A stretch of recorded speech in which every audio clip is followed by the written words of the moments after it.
Hello friends. सो आप सबके लिए सेकेंड क्लास और ईवीएस की फर्स्ट क्लास लेके आ चुका हूँ मैं। एमपीटेट वर्ग 3 सिलेक्शन टेस्ट और साथ में प्री टेस्ट दोनों के रिगार्डिंग ये हमारा मेंस के साथ साथ प्री दोनों को लेके चलेगा। ये प्री बस के लिए नहीं है, मेंस के लिए भी है। फ्रेंड्स, जिस तरह से मैंने 2020 में सिलेक्शन लिया, मैंने अच्छे नंबर लेके आए, किन बुक्स के साथ पढ़ाई की और कैसे प्रैक्टिस सेट लगाए, वो सारे वीडियोस के थ्रू मैं कवर करूंगा। सो आप लोग मेरे चैनल में फर्स्ट टाइम विजिट कर रहे हैं, चैनल को सब्सक्राइब कर लें, बेल आइकन प्रेस कर लें, अपने दोस्तों तक ज़्यादा से ज़्यादा शेयर करें ताकि इसी तरह की अपडेट आपको मिलती रहे। आज जो हम ईवीएस के regarding 30 out of 30 question cover करेंगे, जिसमें हम आपके लिए फैमिली एंड आस पड़ोस and friends, family and friends पे बेस्ड क्वेश्चंस करेंगे। सो फ्रेंड्स, चलिए स्टार्ट करते हैं बिना किसी देरी के। आज जो प्रश्न रहने वाले हैं बहुत सारे एग्जाम्स में आए हुए प्रश्न रहेंगे, सो आपके साथ कवर कर रहा हूं। पहला क्वेश्चन आपके मोबाइल स्क्रीन पर आप लोग देख पा रहे हैं। प्रश्न को ध्यान से पढ़ना है, उसके बाद उसके आंसर को क्लिक करना है। प्रश्न कह रहा है, वनोन्मूलन के फलस्वरूप निम्नलिखित में से किस वायुमंडलीय गैसीय संगठन के स्तर में वृद्धि हो जाती है। अब यहाँ पर एक पॉइंट आपको ध्यान से देखना है कि वनोन्मूलन क्या है। किसी भी प्रश्न को आंसर देने से पहले आपको उसके थीम को पता होना चाहिए कि वो पूछ क्या रहा है। पहला पूछ रहा है कि वनोन्मूलन के फलस्वरूप, तो पहले आप वनोन्मूलन समझिए कि वनोन्मूलन होता क्या है। वनोन्मूलन इट मतलब होता है कि पेड़ पौधों को काटना, जंगल का नाश करना। तो जंगल के नाश करेंगे तो हम किसकी वृद्धि होगी बताओ मुझे आप लोग। ऑब्वियस सी बात है, पेड़ पौधे कार्बन डाइऑक्साइड को एब्जॉर्ब करते हैं, है ना।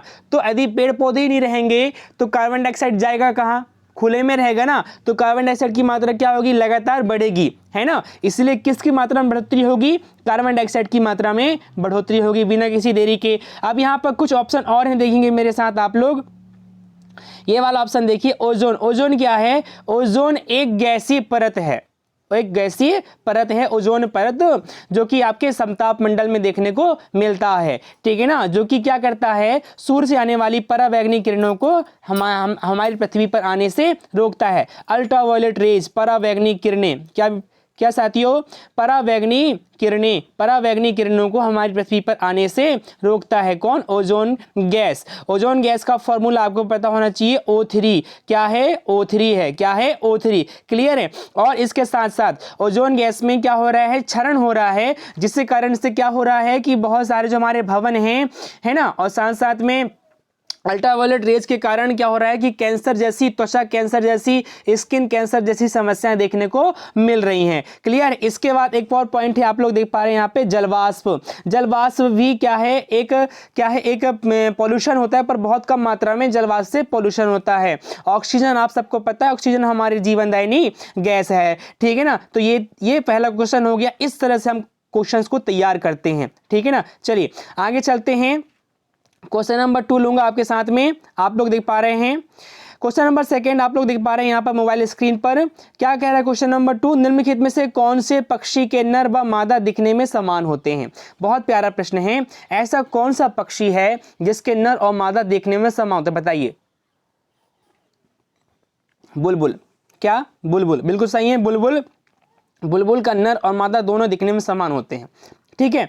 कोयल, आप सबको पता है, आपको पता होना चाहिए, कोयल अपने अंडे कौवे के घोंसले में देती है। इसके साथ साथ गौरैया और मधुखोरा, इनके बारे में हम आगे चल के कवर करेंगे। क्वेश्चन नंबर 3 देखिए, प्राकृतिक संसाधन होते हैं, क्या होते हैं प्राकृतिक संसाधन। प्राकृतिक संसाधन ऐसे संसाधन जो कि हम प्रकृति से मिलते हैं, मानव जिन्हें निर्माण नहीं करता बल्कि उनमें चेंजेस करता है, ठीक है ना। जल बिल्कुल है, खनिज बिल्कुल है, लकड़ी भी है, और उपरोक्त सभी, बिल्कुल उपरोक्त सभी आ जाएगा। क्वेश्चन नंबर 4 देखिए, जिस क्वेश्चन में डिस्कशन की आवश्यकता नहीं होगी वहां हम डिस्कशन बिल्कुल नहीं करेंगे। क्वेश्चन नंबर 4 आपके मोबाइल स्क्रीन पर देख पा रहे हैं। कीट भक्षी पादप जिस मृदा पर उगते हैं, ध्यान दीजिएगा, अब ये पॉइंट समझाऊंगा आपको। कीट भक्षी पादप, उसमें कौन सा तत्व नहीं होता, ध्यान से सुनना मेरी बात। कीट भक्षी पादप, कीट भक्षी पादप ऐसे पादप होते हैं, ऐसे पेड़ पौधे होते हैं जो कि अपना भोजन कीटों को खाकर करते हैं, कीड़े मकोड़ों खाकर, मरे हुए कीड़े मकोड़ों खाकर, या फिर जिंदा कीड़ों को ही पकड़कर उनसे एनर्जी एग्जॉर्ब करते हैं, कीट भक्षी कहलाते हैं। कौन कौन से पौधे होते हैं, ध्यान से सुनना। एक होते हैं आपका वीनस फ्लाईट्रेप। क्या, ध्यान से सुनना, इसको आप लोग नोट कर लेना। वीनस फ्लाईट्रेप, कोबरा प्लांट, क्या, एक हो गया कोबरा प्लांट, एक और होता है आपका, बता देता हूं आपको मैं, बीनस हो गया, कोबरा प्लांट हो गया, हाँ एक होता है आपका निफेंथिस, घटपर्णी, ठीक है ना, कलश पादप भी कहते हैं उसे, कलश के समान संरचना होती है उसकी, किसके समान संरचना होती है, कलश के समान, ठीक है। हाँ अब देखना, तो 3 प्रकार के बता दिए मैंने आपको, 2-3 और होते हैं वो मुझे याद नहीं आ रहे हैं, बता दूंगा आपको, ठीक है। तो क्या बोल रहे हैं, तो ये कीट लोग क्यों खाते हैं मालूम है आपको। अब देखिए, अब यहाँ पे एक क्लियर कर लीजिए आप लोग कॉन्सेप्ट कि जो हरे पेड़ पौधे होते हैं वो अपना भोजन स्वयं बनाते हैं, है ना, आप सबको पता है। हरे पेड़ पौधों में जो पत्तियां होती हैं उनमें क्लोरोफिल पाया जाता है, क्लोरोफिल से वो अपना क्या बनाते हैं, भोजन बनाते हैं। जैसे पेड़ पौधों के भोजन को हम लोग क्या कहते हैं, ग्लूकोज कहते हैं, क्या कहते हैं, ग्लूकोज। अब जिन पेड़ पौधों का रंग हरा नहीं होगा तो वो क्या अपना भोजन बना पाएंगे, बिल्कुल नहीं। जो कीट भक्षी पौधे होते हैं इनका कलर बहुत ही ज़्यादा अट्रैक्टिव होता है, मतलब कलरफुल होते हैं, ग्रीन नहीं होते ये, क्लियर है, इसलिए अपना पेड़ अपना भोजन स्वयं नहीं बना पाते, है ना। तो ये क्या करते हैं, मरे हुए जीव जंतुओं से अपना भोजन एब्जॉर्ब करते हैं।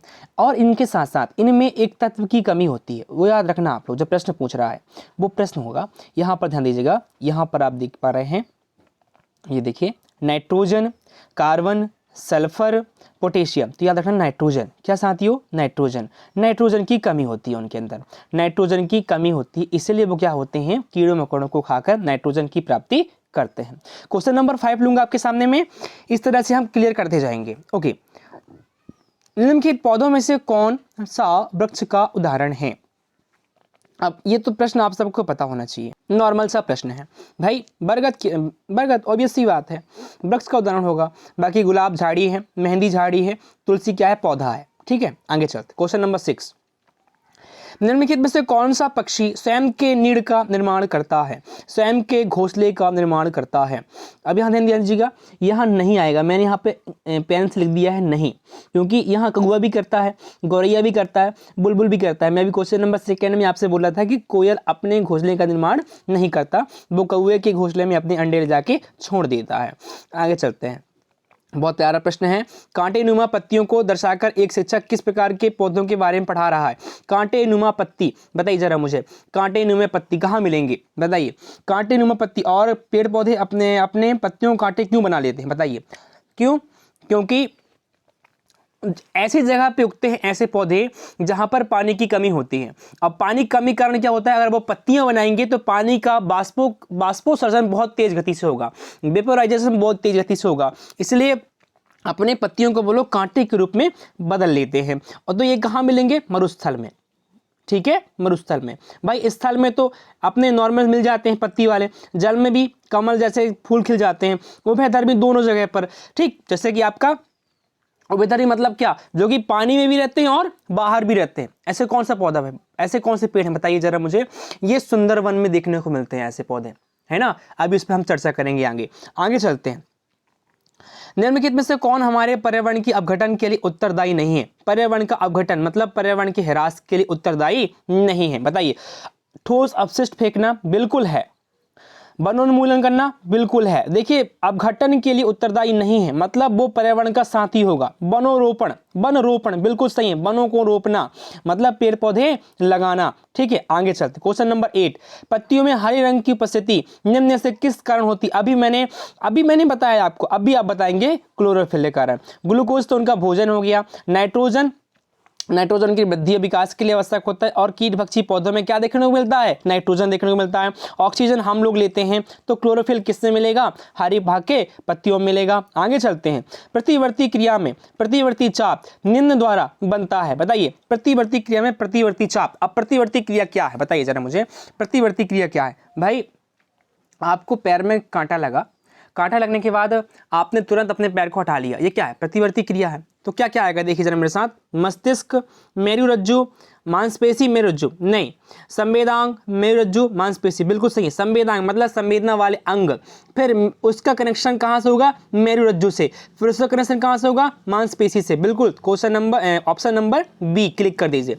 आगे चलते हैं, गोवा के दक्षिण का पश्चिमी घाट कहलाता है। बहुत प्यारा प्रश्न है ये, ऐसे प्रश्न पूछे हुए हैं एमपी टेट में लास्ट ईयर। अब देखिए, अब इसको मैप के थ्रू सिखाता हूं आपको। पश्चिमी तट बोल रहा है ना, आपको मैप देखना भी आना चाहिए। मैप वाला मेरा वीडियो बना हुआ है, आप लोग देख सकते हैं, पुराना वीडियो है। जहां आप बैठे हैं उसके सामने वाले दिशा को आप उत्तर मानेंगे हमेशा, नॉर्थ। सीधे हाथ वाली दिशा को आप मानेंगे ईस्ट, और उल्टे हाथ वाली दिशा को मानेंगे आप वेस्ट, और उत्तर के नीचे हो जाएगा दक्षिण, मतलब साउथ। क्लियर है? अब ध्यान से देखना मेरे साथ आप लोग। जब हम इंडिया का मैप बनाते हैं तो ये वाला इलाका जो होता है ना, इसको अलग कलर से मैं डिनोट करता हूँ, ये वाला कलर ले लेते हैं, हाँ, ये वाला इलाका, ठीक है। एक बार फिर से, ये वाला इलाका जो होता है ना आपका, ये वाला इलाका, गोवा, छोटा सा राज्य है गोवा यहाँ पर। तो इसका जो पश्चिमी तट मतलब ये वाला इलाका होगा, क्योंकि यहाँ यदि हम दिशा निर्धारित करेंगे तो पश्चिम तो ये बनेगा ना, तो पश्चिम वाला इलाका कहलाता है मालाबार तट। क्या कहलाता है? मालाबार। ठीक है, चलिए आगे चलते हैं। एक और क्वेश्चन लूंगा मैं आपके सामने, क्वेश्चन नंबर 11। भारत में कहाँ सींग युक्त गेंडा मिलता है? ध्यान से सुनना। अब ये सींग युक्त गेंडा और एक सींग वाला गेंडा दोनों आपको क्लियर होना चाहिए। असम में देखने को मिलता है कि आपको गेंडा, सींग युक्त गेंडा, और असम में ही कौन सा राष्ट्रीय उद्यान है? अभी वो आने वाला है, याद रखिएगा वो प्रश्न भी। ठीक है, आगे चलते हैं। वन्य जीव संरक्षण पर निम्न में से कौन सा असरकारी संघ एनजीओ समर्पित है? वन्य जीव संरक्षण, वर्ल्ड लाइफ प्रोटेक्शन, बताइए कौन सा है? बिल्कुल सही, आप लोग सही समझ पा रहे हैं। WWF for nature Bharat, world wild forest या फिर world wide fund for nature, प्रकृति के लिए। ठीक है ना, ये जो निर्धारित करती है क्या कि वन्य जीवों के संरक्षण पर एक एनजीओ है, नॉन गवर्नमेंट ऑर्गेनाइजेशन कहलाती है। ठीक है, चलिए आगे चलते हैं। क्वेश्चन नंबर 13, ये कुछ तथ्यात्मक प्रश्न है जो आपको याद रखने पड़ेंगे। क्वेश्चन नंबर 13 लूंगा, बहुत प्यारा प्रश्न है, लास्ट ईयर पूछा भी है ये।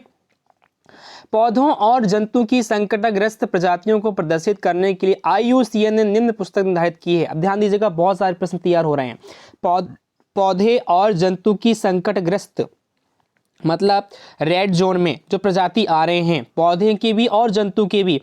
ध्यान दीजिएगा, जो संस्था है IUCN, international union for conservation and nature, याद रखिएगा क्या बोला मैंने, international union for conservation and nature कहलाता है, जो कि पौधों के साथ साथ जंतुओं की भी संकटग्रस्त प्रजातियों के लिए एक बुक निर्धारित करती है। उस बुक को कहते हैं रेड डाटा बुक, लाल संग्रहण पुस्तिका। ठीक है ना, याद रखेंगे इस चीज को आप लोग। ठीक, जो मैंने बताया उसको नोट कर लेंगे। आगे चलते हैं। बिश्नोई समाज, बहुत प्यारा प्रश्न है, क्लास 3 की बुक से लिया हुआ प्रश्न। ये बिश्नोई संप्रदाय स्थापित किया गया था। आप समझना, बिश्नोई समाज जो होती है ना, ये राजस्थान में खेजड़ी नामक गांव है, वहां पर खेजड़ी की बहुत सारे वृक्ष हैं। किसके साथियों? खेजड़ी। अमृता देवी बिश्नोई, याद रखना क्या बोल रहा हूं मैं, अमृता देवी बिश्नोई, बिश्नोई समाज की संबंधित हैं। इन्होंने गुरु जंबेश्वर के साथ बिश्नोई समाज की स्थापना की, और साथ साथ में खेजड़ी के वृक्षों की रक्षा करने के लिए इन्होंने बहुत सारे क्या किए, प्रयास किए, खेजड़ी के वृक्षों की रक्षा करने के लिए। ठीक है ना, तो बिश्नोई समाज, अमृता देवी बिश्नोई, ये भी याद रखना, खेजड़ी संप्रदाय से जुड़ी हुई हैं, खेजड़ी गांव से जुड़ी हुई हैं, खेजड़ी पौधा भी याद रखना। ठीक, आगे चलते हैं। क्वेश्चन नंबर 15 लूंगा मैं आपके साथ।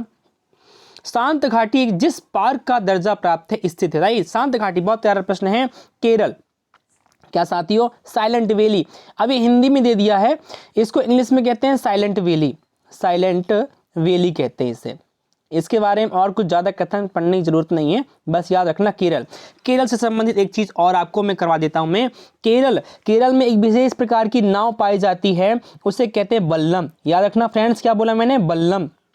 केरल में एक विशेष प्रकार की नाव पाई जाती है जिसे कहते हैं बल्लम। क्या कहते हैं? बल्लम, याद रखना है। ठीक है ना, आगे चलते हैं। क्वेश्चन नंबर 16 लूंगा मैं आपके साथ। दची गांव राष्ट्रीय उद्यान, अब नेशनल पार्क से रिलेटेड क्वेश्चन आपके सामने लेके आ रहा हूं मैं। ठीक है, इसको थोड़ा सेट कर लेते हैं अपन लोग। हाँ, दची गांव राष्ट्रीय उद्यान स्थित है। दची गांव राष्ट्रीय उद्यान आपको पता होना चाहिए जम्मू और कश्मीर में है। क्लियर है, आगे चलते हैं। क्वेश्चन नंबर 17, चिपको आंदोलन के प्रणेता कौन है? चिपको आंदोलन, चिपको मूवमेंट, बहुत प्यारा प्रश्न, पिछले बार इससे 4-5 प्रश्न बनाए गए थे इसी टॉपिक से। सुंदरलाल बहुगुणा, सुंदरलाल बहुगुणा आपके चिपको आंदोलन से संबंधित है। मेधा पाटेकर, किरण बेदी, इनसे संबंधित प्रश्न आगे करने वाले हैं। ओके, आगे चलते हैं। ये एग्जैक्ट प्रश्न जो है ना, तथ्यात्मक प्रश्न पिछली बार पूछा हुआ था। देखिए कितने सारे एग्जाम में पूछा हुआ है ये, है ना। टाइगर प्रोजेक्ट कब आया? देखिए जरा, टाइगर प्रोजेक्ट आया था 1973 में। इसी प्रकार से 1972 में लॉयन प्रोजेक्ट आया था। इसको आप क्लियर कर लेंगे गूगल करके। जहाँ तक मुझे पता है 1971 या 1972 में लॉयन प्रोजेक्ट भी आया था, फिर हाथी प्रोजेक्ट भी आया था। वो सब हम सारे प्रोजेक्ट इस वीडियो इस चैनल के थ्रू कवर करेंगे फ्रेंड्स, क्योंकि ये प्रोजेक्ट से रिलेटेड प्रश्न बहुत पूछे हैं पिछली बार। ठीक है, आगे चलते हैं। क्वेश्चन नंबर 19 लूंगा मैं आपके साथ। सरीसृप के अंतर्गत निम्न में से कौन सा जीव आते हैं? ध्यान दीजिएगा, सरीसृप मतलब ऐसे जीव जो सरकते हैं, है ना। ठीक, उनमें क्या क्या है? कछुआ, अमीबा, फर्न, व्हेल। कछुआ सरकता है ना। ठीक, आगे चलते हैं। क्वेश्चन नंबर 20 लूंगा मैं आपके साथ। अभ्यारण्य का संबंध इनमें से किससे है? ध्यान से देखना, दो प्रकार के संरक्षण क्षेत्र होते हैं। एक होता है नेशनल पार्क, राष्ट्रीय उद्यान, और एक होता है अभ्यारण्य। एक और होता है जैव मंडलीय आरक्षण क्षेत्र, बायोस्फीयर, है ना। उसी भी अपन देख लेंगे। तो इसी में आता है वन्य जीव संरक्षण अभ्यारण्य के अंतर्गत। ठीक है, चलिए आगे चलते हैं। क्वेश्चन नंबर 21 लूंगा मैं। भारत का राष्ट्रीय पक्षी कौन सा है? ये तो बहुत प्यारा प्रश्न है, मोर है, आप सबको पता है। ठीक है, आगे चलते हैं। क्वेश्चन नंबर 22 लूंगा मैं। चिपको आंदोलन किस राज्य से संबंधित है? वो देखिए, फिर वो प्रश्न बन गया ना, याद रखना, उत्तराखंड से संबंधित है चिपको मूवमेंट। ठीक, सुंदरलाल बहुगुणा, याद रखना है। क्वेश्चन नंबर 23, प्रकृति में ऑक्सीजन का मुख्य स्रोत क्या है? ऑक्सीजन का मुख्य स्रोत हरे पेड़ पौधे हैं। बिल्कुल सही है, पेड़ पौधे अपना भोजन बनाते हैं, फलस्वरूप ऑक्सीजन को रिलीज करते हैं। आगे चलते हैं। क्वेश्चन नंबर 24, बहुत प्यारा प्रश्न है, पूछा हुआ है पिछली बार। शारदा एक्ट का संबंध इनमें से किससे है? याद रखना आप लोग, बाल विवाह। शारदा एक्ट बाल विवाह से संबंधित है। कैसे याद रखोगे भाई? बाल विवाह में क्या किया जाता है?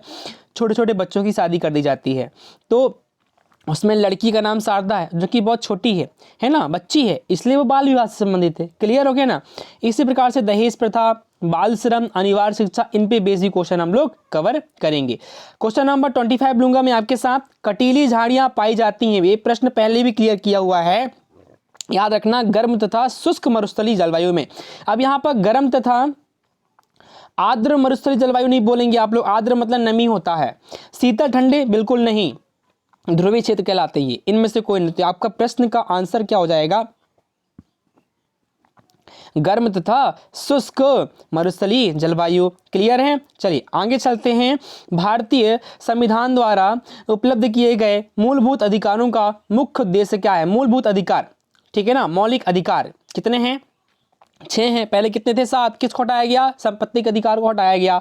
तो इसमें क्या पूछ रहा है कि भारतीय संविधान द्वारा उपलब्ध किए गए मूलभूत अधिकारों का मुख्य उद्देश्य क्या है? बच्चों का सर्वांगीण विकास करना, पुरुषों का सर्वांगीण विकास करना, महिला सशक्तिकरण करना, नागरिकों के व्यक्तित्व का सर्वांगीण विकास। बिल्कुल सही है, नागरिकों के व्यक्तित्व का सर्वांगीण विकास। इसमें सब आ जाएंगे, तीनों आ जाएंगे। ठीक है, क्वेश्चन नंबर 27 लूंगा। रेड डाटा बुक, अभी इससे संबंधित मैंने एक टॉपिक आपके साथ डिस्कस किया। आपको पता है IUCN जारी करता है। कौन जारी करता है? IUCN। और कौन कौन होते हैं इसमें? पेड़ पौधे और जीव दोनों। विलुप्त हो रहे जीव बिल्कुल, सुभेद्य जीव बिल्कुल, आपत्तिग्रस्त जीव बिल्कुल, ये सभी बिल्कुल सही हैं। आपको पता होना चाहिए जो हमारा IUCN है, international union for conservation and nature, वो क्या करता है? रेड डाटा बुक जारी करता है। किनसे संबंधित? पेड़ पौधों और जीव जंतु दोनों से संबंधित। क्लियर है। क्वेश्चन नंबर 28 लूंगा मैं। निम्नलिखित में से कौन सा ऊर्जा का स्रोत कभी पर्यावरणीय प्रदूषण नहीं करता? प्रश्न देखो ध्यान से पढ़ना। नहीं करता, पर्यावरण का प्रदूषण नहीं करता। बताइए, नाभ की ऊर्जा करता है। सौर ऊर्जा नहीं करता, सौर ऊर्जा प्राकृतिक ऊर्जा है।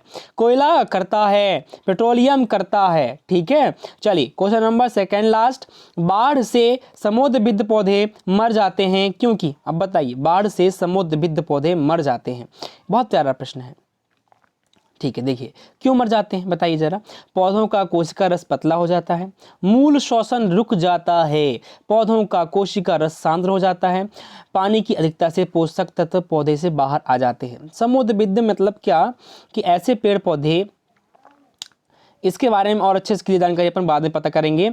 अब यहाँ देखिए, इसका आप लोग एग्जैक्ट आंसर याद रखेंगे कि इसका जो आंसर होगा वो होगा आपका मूल में श्वसन रुक जाता है। ठीक है ना।